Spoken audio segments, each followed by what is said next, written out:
Now we're live. Welcome to the OnPar podcast. I'm your host, Drew D. Alberto, along with my co-host, as always, Sean Kicker. Hey, Drew, how are you? I'm good, man. I'm good. We're doing something a little different today. Yes, this is a new venture for us. We've got our first foray into politics on the OnPar podcast. But don't worry, Chris Eddy is not a politician.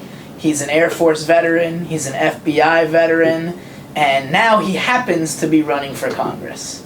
That's a great way to put it. Well, we met a couple times now. Obviously, we met through the game of golf, like I meet most of our guests.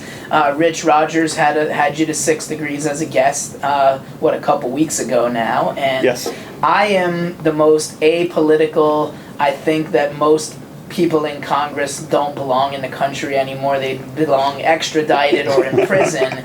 However, since you're not a politician yet, we can have an open and regular conversation with you. So why don't you start with, why the heck are you running for Congress after having a successful career in the military and with the FBI? What made you say, you know what, I don't need to hang it up, let me go run for Congress? You know, I think the simplest answer was I just couldn't yell at the TV anymore. It was bothering me. I don't know if you ever watch TV and you go, man, is this the best we can do? Yeah. On both sides of the aisle, right? Like you, I'm apolitical my whole life. I was registered independent my whole life because I didn't think belonging to a political party was compatible with military service or the FBI. Because I didn't want people to think one way or the other, oh, you're doing that because you're a D or an R. So it wasn't until I looked at running for Congress, I said, you can't win as an independent. There's just no way. So my fiscal values align more with the Republican Party. And so I registered as a Republican just under a year ago. Now, you're right, I don't consider myself a politician, but I am a city commissioner in Weston. And the same thing, during COVID, I didn't like how things were going, some of the decisions were made, and my kids said, you know, Dad, why don't you quit complaining and do something about it? So they use that dad logic back on me, which I resent to this put day. up or shut up. Dad. Sean knows all about that. He has 6 kids.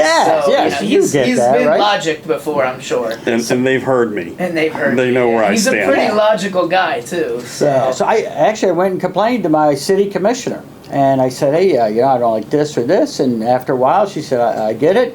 Why don't you run for a commissioner? I'm vacating the seat to run for mayor. And my first reaction was, no, we don't do that. That's other people. Other people run for office. We just sit back and complain.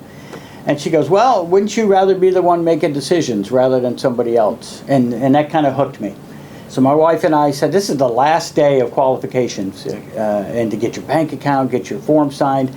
And we said, well, you know, why not? It's 4 months to the election. What do we got to lose? Maybe we can help and see what happens. And we ended up winning with the most votes in city history. Congrats. Despite being in a 3-person race. Okay. So that showed me that there was some appetite out there for somebody who's maybe more centrist, middle of the road, that's not an extremist on either side, that was just willing to talk to people. We ran a 100% positive campaign.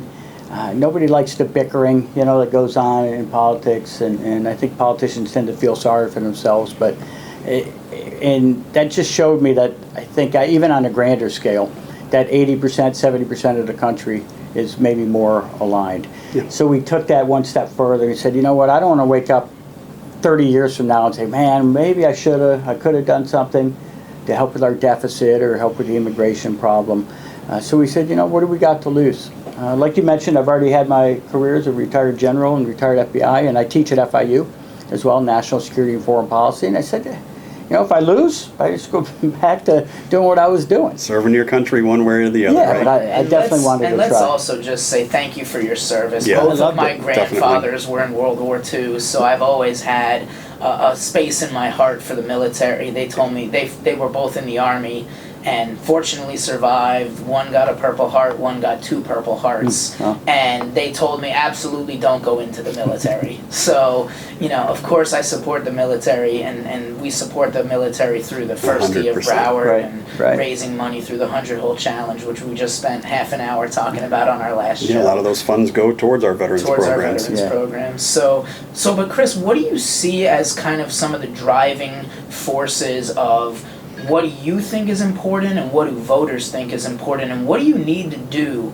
to actually pull off this, getting first the Republican nomination and then winning against, I believe you're running against Debbie Wasserman Schultz, who's been in Congress for freaking forever.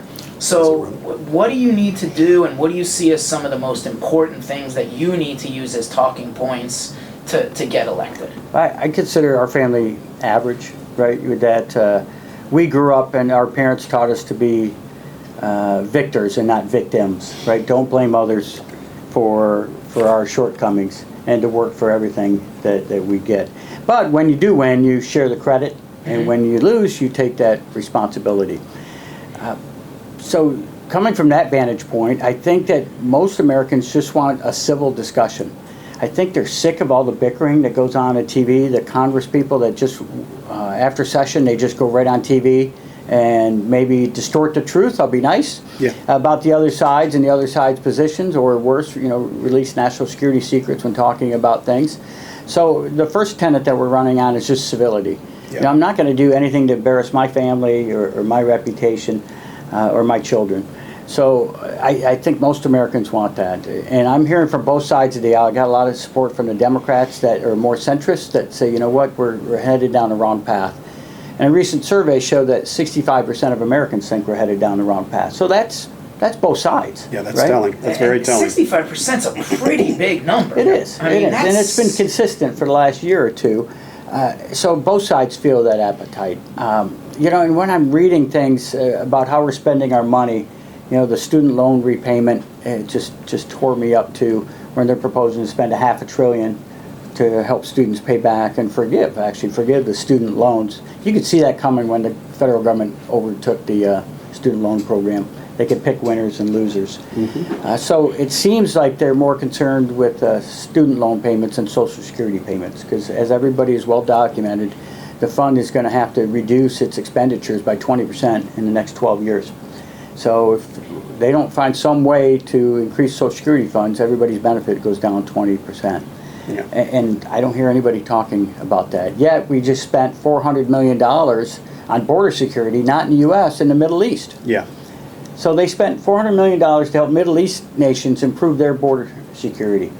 And so these little events that come up like that just show me that I think most people want us to be fiscally responsible with the money that we give our government. And finally, it's security. Whether it's border security with 4 or 5 million people coming across the border, getting a cell phone, getting work authorizations, getting a place to stay. God bless them, but my grandparents came in from Lebanon as immigrants, and they came in through Ellis Island in the orderly process. So we want to talk about fairness. We want people to wait in line, to go through the procedure, because they're cutting in front of everybody else. And if you think your doctor's line is long now, wait till 4 million more people join that queue. Most people in America are descended from immigrants. I mean, my great-grandparents came over from Sicily through Ellis Island. I saw their names in the book when I visited one time, and I mean, most people are. Well, if you're not a Native American, you're coming from somewhere, right? And even they got here from somewhere. I do have an adopted niece who is half Native American, but that's as close as we get. And I think most Americans appreciate the immigration that comes in, and the terminology gets conflated, I know, with illegal immigration versus legal immigration. I'm sure most Americans would agree that we are that melting pot. Okay. But once you start separating the ingredients of that melting pot, it distorts what makes our country great. And part of that security I want to mention is education security. I looked at the Department of Education stats. In the last 60 years, our student population doubled in this country, and our teacher population tripled, which is good. But our administrative population went up 700%. Wow.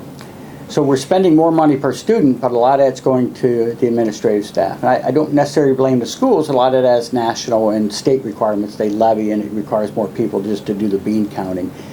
So I would rather spend that money on more mental health counseling for our students, obviously help our teachers out as well. I come from a full line of teachers, and like I said, I teach at FIU, so I know how difficult it is to be a teacher, especially in today's environment. It's not like when we went to school where the teachers ruled supreme. How do you get politics out of the schools? Because it seems like increasingly, and if we agree that 65%, almost 2/3 of the population thinks we're going in the wrong direction. I think there's an easy one, which would be, look, we don't need politics in schools, right? I didn't really pay attention to anything in politics until 2020. Me personally, and I'm 41 years young. So I knew who Reagan was when I was a baby, and I knew that everybody liked him, and based on the fact that everybody liked him, I would vote for his ghost over the last 20 candidates we've had. But that's not knowing anything about him or his policies. That's just knowing, look, nobody was pissed off and arguing nonstop and going to these crazy extremes. So how do we circle back to some more common sense? And that's a word you used when we first met. How do we circle back to some common sense and get these politicians that are out for themselves and not serving the people on both sides, like you so eloquently put it? How do we start steering the cruise ship, so to speak? Yeah, I think media drives a lot of that. A lot of people like to be on TV, and you got a 24-hour news cycle to fill, and they just talk and talk and talk and talk. And that wasn't the case when we grew up. Obviously, a lot fewer options for TV. As far as education, I wouldn't say it's politics in education. It's the teachers letting their personal opinions come in and dictating instruction to vulnerable kids, right? I don't remember any of that growing up where our teachers would say, here's what you should think. At FIU, for my students, I really don't care. I teach critical thinking as part of it. I don't care what they think. I care how they argue it, right? So that's what they get graded on. And are you able to effectively argue using critical thinking methodology your points? Or are you just reading a headline? Yeah. Guns are bad, therefore ban all guns. Yeah, with no real thought as to what goes behind it or anything. It's just regurgitation of stuff that they've heard, fancy catchphrases, with no real rhyme or reason to it. They don't even really understand it. They don't even understand why they're regurgitating it. And they're emotionally attached to it in many cases. I get that if you're a victim of violence. But if you run the numbers from the Centers for Disease Control, the CDC, on average in the United States, there's one murder per state per day. So in all of Florida today, there'll be one murder. So I know the count of handguns keeps going up and up and up, but still we have one murder per day per state. Now states like New York and Chicago and Illinois, with Chicago obviously skew that, and Washington. So in many states you'll go days or weeks without murders. Now that's not to say people aren't getting shot, right? And obviously one murder is bad, but it helps put things in perspective too. Unfortunately, too many politicians use the word crisis for everything, and then if you don't prioritize anything, then nothing gets prioritized. Right. So if you have a gun crisis, you have a crime, you have a homeless crisis, you have a climate crisis, people don't know what to focus on anymore, and that's why our dollars are so spread out. And they don't know what the truth is. You got one side saying one thing, you got another side saying another, and you don't know the truth is somewhere in between there, because it's become so skewed. So. And there's also no oversight or no auditing, right? I mean, there's no consequences, $113 billion went to Ukraine, and nobody knows where the money is or where it went. I mean, it just doesn't make any sense. I'll give you another good example with critical thinking. You see these forest fires, and you hear about the U.S. being deforested, right, for all the paper products and housing and everything. But if you actually look it up under the Department of Agriculture's website, the number of forested acres in this country is exactly the same as it was over 100 years ago. Yeah. And most of them are owned by small private family operations, not big conglomerates. So when you show that to the students, they go, well, that can't be. I saw forest fires, and these cities are expanding. They're exposed to the doom and gloom and the worst of the worst without any real context as to what's really happening. Exactly. And I found out because I researched it. Right? How many people are going to take the time to research that rather than just read a headline and go off with that? Yeah, the news isn't going to tell us that. No, and unfortunately, people get their news off of a headline and they forward it to everybody before doing their own research. Yeah, I'm the same way. Whenever I hear something, the first thing I do is I begin to start to research. And then you start to understand how a lot of this stuff just falls apart very, very quickly. Right. These narratives. Are parents not teaching their kids to ask questions? Because, my parents right, wrong, or indifferent, they told me, and they regretted it sometimes because I asked too many questions, but they told me, you don't understand something, ask questions. Empowering young Drew. Ask questions until you understand. And I've taught my kids, and I regret it sometimes too, and you've met my kids. You know me. And sometimes they will lawyer me almost, where I'm like, man, I don't know the answer, let's go research it. Yes. Good. But, so are parents not teaching their kids to ask questions anymore? Is that gone? Yeah, I don't know. Yeah, I hate to paint a broad brush like that. And there's so many distractions for kids with social media, with their cell phones. And I substitute teach sometimes in high schools. And you forget how hard it is to be in high school with the social pressures. And now you have social media on top of that, right. And cyberbullying, and the pressure to get great grades. Oh, you need volunteer hours on top of that, and you got state tests, and it's tough, being a kid. So you're going to take the easy way out in many cases. My son is 17, my daughter's 13. They both know they better research something before coming to me because I want to see the sources. Yeah. We did a charity tournament down in Miami Lakes, and it was for the Epic Foundation. And I don't know if you're familiar, but A.J. Donaldson is the CEO. He came on the podcast before the golf tournament, and he was talking about how, he was told, hey, you got to go to college, you got to go to college, you got to go to college. He grew up in the inner city by his own, story, and he went to college, he became an engineer. He's not doing anything in engineering, and a lot of his friends and cousins and relatives kind of, went to college and they didn't get a good career, and he actually created the Epic Foundation to teach them that they have other options. There's trade schools, there's learning a profession, there's sales training, there's all different types of options. So what is your take on that? I'm interested to hear. I'll tell you, two of the wealthiest people that I know personally never graduated high school. Okay. They had the fortitude and the gift of gab as well to be good salespeople, create their own companies. And college is not for everybody, and it should not be. And obviously, if you're going to be a professional, whether it's an engineer or a doctor, and you got to go. But if you're going to go just for business and spend $200,000 on a generic business degree, I don't know if that's the most effective route, unless you're specializing in business analytics, business statistics, because you can certainly learn a lot through on-the-job training, though, too. Now, I told my children, we're looking at colleges this summer, that in college, expect to learn time management, fiscal discipline, fiscal responsibility, and social skills. Anything else that you learn is a bonus on top of that. Again, unless you're going for those specialty careers. So sometimes that's what they learn when they go to college. I remember very little of my studies in college. I was a radio TV guy. But I certainly remember the camaraderie and how to get along well with others and how to effectively manage my time. And your parents weren't there to make sure that you were staying on task, which is no. the big test of college. You know what? I got a bill. I was in my sophomore year for $900 for college, and I gave it to my dad. He goes, "Well, how are you going to pay it?" I love that. I love your dad. So I got off. I became a resident assistant. So I got a free room. I got off the meal plan somehow. I begged them. And obviously part-time jobs, that whole 9 yards. And then I had to join the ROTC for 2 years to help pay for school. You learned how to hustle. Yeah. You learned how to hustle. Hustle will get lesson. you there. Yeah. So again, it's not for everybody. I wouldn't dare dictate, who should and who shouldn't go as a career path choice. But I would certainly have people look into it, whether it's for them. And what other issues do you want to talk about that our audience might find interesting, or reasons that they may want to vote for you, being more of a common sense, not been in politics before, which again, I really like that about you. Yeah. What other issues, whether it be foreign policy or COVID, you mentioned COVID, like what else do you want to talk about? Yeah, I'm well versed in foreign policy from Taiwan to Ukraine, and it's the most dangerous thing in my view that's happened internationally in the last few months was when the president of France came back from China. And on the airplane back, he said, well, we don't necessarily have to follow the U.S. lead in defending Taiwan. Maybe NATO needs to do its own separate foreign policy, which obviously sends a signal to China.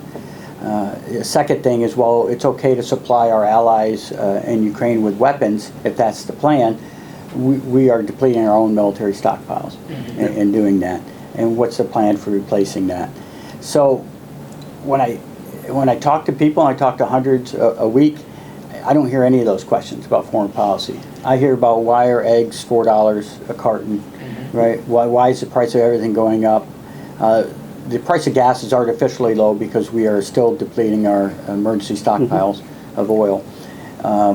They want to know those kitchen table things. How do I know my kid will be safe in school? How do I know there's going to be good jobs out there? And how do I know my money's being taxed and spent appropriately? In the city of Weston, we haven't raised taxes in 6 years, property taxes or business taxes in 6 years. So we're doing what we can.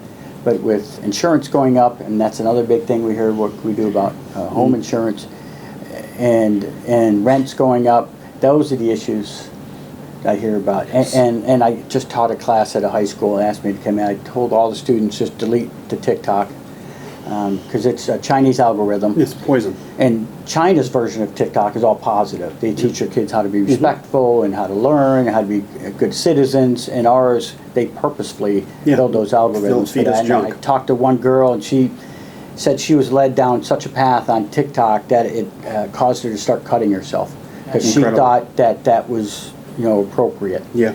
And it was just sinister. It's a problem. It's a real problem. So those are the type of issues I hear about, and unfortunately not enough foreign policy. Yeah. I mean, I would like I just bought a battery for my wife's car a couple weekends ago, and the last time I bought a battery for a car, it was like $119 or $109. I paid $249. That's not 8% inflation. I don't care where you get your math from. If you could get that's not 8% inflation. Go ahead.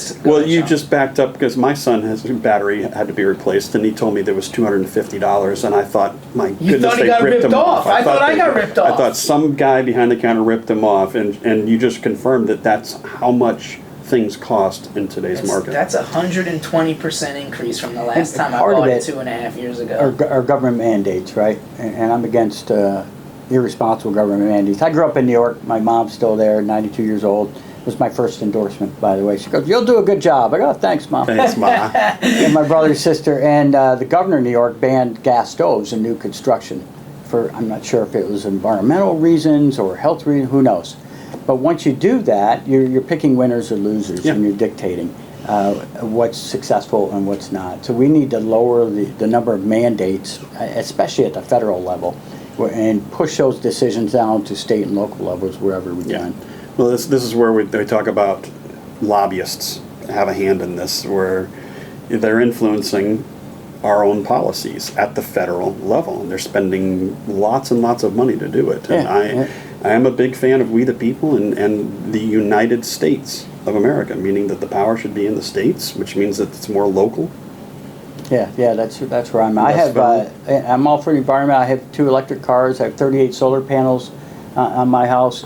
It was mostly done from a fiscal reason. I knew I'd be saving money long term doing that, but I would never mandate that somebody have to do what we chose to do as a family. And the state, comes to mind is California. They can't even let people plug the cars in because of, they went so extreme with it. And now what do?